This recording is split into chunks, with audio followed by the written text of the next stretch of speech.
श्री सरस्वती नमः, श्री कृष्णाय नमः। देखिए, आज हम चर्चा करने वाले हैं व्रत के ऊपर। व्रत और यात्रा, इसमें क्या अंतर है? तो व्रत और यात्रा में अंतर है कि जिस प्रकार से व्रत के नियम को ग्रहण किया जाता है, उसी प्रकार यात्रा के नियम को भी ग्रहण किया जाता है। यात्रा अगर करना है तो आपको नियमों का पालन करते हुए करना चाहिए। व्रत उपवास, उप यानी नज़दीक, वास यानी निवास करना, जिस दिन भगवान के नज़दीक निवास किया जाए उसी को उपवास कहते हैं। और इसमें यदि आप फलाहार कर रहे हैं या फिर दूसरी बात है कि फलाहार के अलावा कुछ भी खा रहे हैं तो, और एक टाइम भोजन, उपवास में मुंह के अंदर पानी के अलावा कुछ नहीं जाना चाहिए। और व्रत अगर कर रहे हैं तो एक समय भोजन, एकासना जिसको कहते हैं, उसमें एक समय भोजन के अलावा कुछ भी मुंह में नहीं जाना चाहिए। अब ये देखिए कि लोग मुंह में तम्बाकू डाले फिर रहे हैं और व्रत कर रहे हैं, वो कौन सा व्रत है? मुंह में आप गुटखा डाले फिर रहे हैं और व्रत कर रहे हैं, वो कौन सा व्रत है?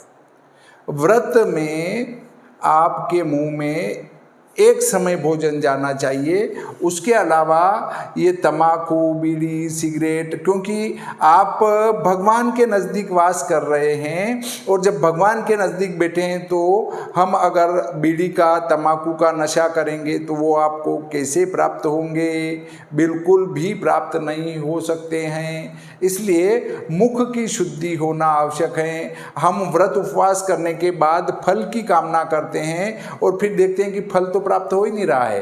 भाई, जब आपका मुंह ही शुद्ध नहीं है तो फल की प्राप्ति कहाँ से होगी? हम जो चीज़ खाते हैं वो 49 दिन तक हमारे पेट में रहती हैं। अगर आपने कोई मांसाहार किया है और उसके 10 दिन 20 दिन बाद भी व्रत कर रहे हैं तो वो मांस का भाग तो आपके पेट में अभी विद्यमान है, आपको उस फल की प्राप्ति कहाँ से होगी? बहुत सारे नवरात्रि का उपवास व्रत करेंगे और नवमी के दिन हवन कर्पूरा के या अष्टमी को दिन हवन कर्पूरा के शराब पीने बैठ जाते हैं। वो कितना गलत है भाई। आप में भगवान विद्यमान है, मतलब भगवान के नज़दीक आप हैं और आप शराब पी रहे हैं, फिर व्रत का पालना कर रहे हैं, उस दिन जो है मज़े से शराब पी रहे हैं। ये बहुत ही गलत है। बिल्कुल शराब से तो दूर ही रहना चाहिए। अब यात्रा भी व्रत का एक दूसरा भाग है, अर्थात नियम ग्रहण करना। हमने देव दर्शन का नियम ग्रहण किया है तो हमें व्रत के नियमों का पालन करते हुए यात्रा करना चाहिए। झूठ से बचना चाहिए। दूसरी बात यह है कि यात्रा जब जा रहे हैं तो चोरी न करें, गलत कार्य न करें, संभव हो सके तो एक समय भोजन करें। और अगर शरीर नहीं मानता है तो पहले शरीर की रक्षा आवश्यक है, इसलिए चाहें तो भले 2 समय भोजन करें, परंतु दिन भर अगर गाड़ी में बैठ के कुछ खा रहे हैं और फिर कह रहे हैं कि यात्रा कर रहे हैं, वो काय की यात्रा है? तो इस प्रकार से व्रत के नियम को ग्रहण करें, उसी प्रकार यात्रा के नियम को ग्रहण करें, तो ही यात्रा का फल प्राप्त होगा। अन्यथा आपका केवल पिकनिक होगी। अगर आप पिकनिक पर जा रहे हैं तो भले एंजॉय करें, परंतु यात्रा में जा रहे हैं तो कष्ट आएंगे ही और उन कष्टों को सहन भी करना पड़ेगा। अगर आप कष्टों को सहन नहीं कर सकते तो यात्रा कदापि न करें। आप चाहते हैं कि मैं तो 200-300 किलोमीटर जाके न आराम करूं, तो गलत है। यात्रा में तो चलना ही चलना है। हमारे पुरखे जब यात्रा करते थे तो वो निरंतर पैदल चलते थे और खाना पीना भी जहाँ रुकते वहाँ हाथ से बनाकर खा के न फिर चला करते थे। यात्रा वो होती थी। आजकल तो हम पिकनिक जा रहे हैं और एंजॉय करने जा रहे हैं। यात्रा जा रहे हैं और हम साथ में बाटलों का कैरेट रख के ले जा रहे हैं, पानी की बाटलों का, और वहाँ पर पानी वो पी रहे हैं और भगवान को बता रहे हैं देखो हम बिस्लरी वाटर पी रहे हैं, तुम्हारे यहाँ का ये ऐसा झरनों का पानी हमें अच्छा नहीं लगता है। तो ऐसे लोगों को तो यात्रा ही नहीं करना चाहिए। जो बिस्लरी वाटर जिसको कहते हैं वो शुद्ध किया गया पानी अगर ही पसंद है और ये झरनों का पानी पसंद नहीं है तो उनको यात्रा कदापि नहीं करना चाहिए। उनको यात्रा का फल मिलेगा ही नहीं। क्यों नहीं मिलेगा? क्योंकि केदार खंड का महात्म्य आता है कि केदार खंड में जल पीने से पुनर्जन्म नहीं होता है। अरे भाई, जब आप केदार खंड का जल पियोगे ही नहीं, आप तो साथ में बाटल ले गए और उसका पानी पियोगे, तो आपको उस यात्रा के फल की प्राप्ति कैसे होगी? अर्थात आपका मोक्ष कैसे हो सकता है? क्योंकि आप तो वहाँ का पानी पी नहीं रहे हो। तो ऐसी यात्रा नहीं करना चाहिए। यात्रा इसलिए की जाती है कि उस क्षेत्र की वायु का पान किया जाए, उस क्षेत्र के अन्न का पान किया जाए, उस क्षेत्र के जल का पान किया जाए। क्योंकि हर स्थान के जल में एक अलग प्रकार के तत्व पाए जाते हैं और वो आपके शरीर के लिए ऊर्जा के देने वाले हो सकते हैं, स्वास्थ्य को सुदृढ़ करने वाले हो सकते हैं। इसलिए अगर यात्रा कर रहे हैं और बिस्लरी पीते हुए यात्रा कर रहे हैं और अपना स्टैंडर्ड दिखा रहे हैं कि हमने तो बिस्लरी पानी पिया है, तो फिर आपसे गया बीता कोई नहीं हो सकता है। फिर आपको यात्रा करने का अधिकार ही नहीं है। आपको तो घर पर एंजॉय करना चाहिए या फिर आपको पिकनिक मनानी चाहिए, और ये आपकी पिकनिक ही होगी। आप कहते हैं कि हमने तो फर्स्ट क्लास कमरा लिया और आराम से सोए और बिस्लरी वाटर ले गए और फिर सभी जगह एंजॉय किया, तो वो एंजॉय है, आपका पिकनिक है। उससे आपको देव दर्शन का, यात्रा का कुछ भी फल प्राप्त नहीं होना है।